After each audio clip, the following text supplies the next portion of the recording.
আসসালামু আলাইকুম আমার কলিজার ভাই বোনেরা সবাই কেমন আছেন? আলহামদুলিল্লাহ আপনাদের দোয়ায় আমি অনেক ভালো আছি। এটা আমার ছোট্ট খামার বাড়িটা আপনাদের সাথে শেয়ার করতে চলে এসেছি।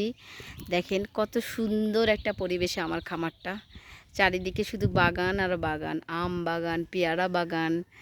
আসলে গ্রামে আমরা যারা থাকি, মোটা চালের ভাত, পুকুরের টাটকা মাছ আর ক্ষেতের টাটকা সবজি। Just wow! কত মজা বলেন খেতে? তাই ভাবলাম আমার কলিজার ভাই বোনদের সাথে একটু শেয়ার করি। কেমন লাগতেছে দেখেন, একটা গ্রামীণ পরিবেশে আমরা থাকি। তো এখানে আমরা সবাই চাষবাস করেই এখানকার মানুষ বেশি আসলে খেয়ে থাকে। তো আমি কেন পিছিয়ে থাকবো? তাদের সাথে তালে তাল মিলিয়েও আমিও ছোট ছোট খামার বাড়ি করে নিয়েছি আমাদের। আমার ভিডিওটা আপনাদের কাছে কেমন লাগতেছে? দুপুরবেলা না ঘুমিয়ে চলে এসেছি বাগানে হাঁটতে হাঁটতে। কারেন্ট ছিল না অবশ্য। ভাবলাম যাই, একটু বাতাসও খাওয়া হবে, বাগানে একটু আপনাদের সঙ্গে গল্প করা হবে, আপনাদের সঙ্গে একটু আমার বাগানটা শেয়ার করব, সেজন্য চলে এসেছি।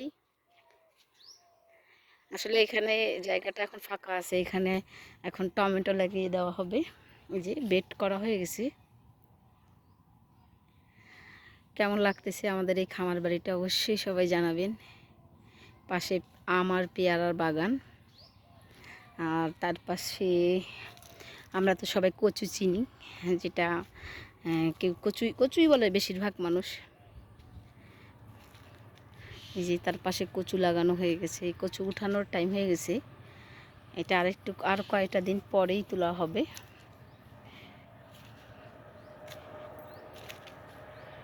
আমরা সবই চাষ করি, আমাদের আল্লাহর রহমতে কোনো কিছু কিনে খেতে হয় না।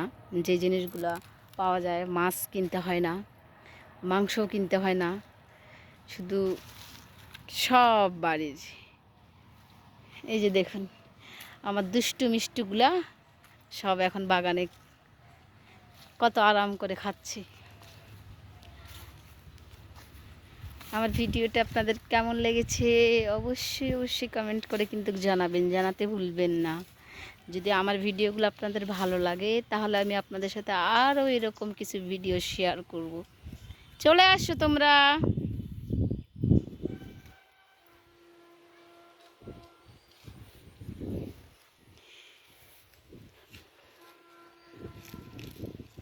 প্রচুর বাতাস, কারেন্ট না থাকলে আমাদের এখানে কোনো সমস্যাই হয় না।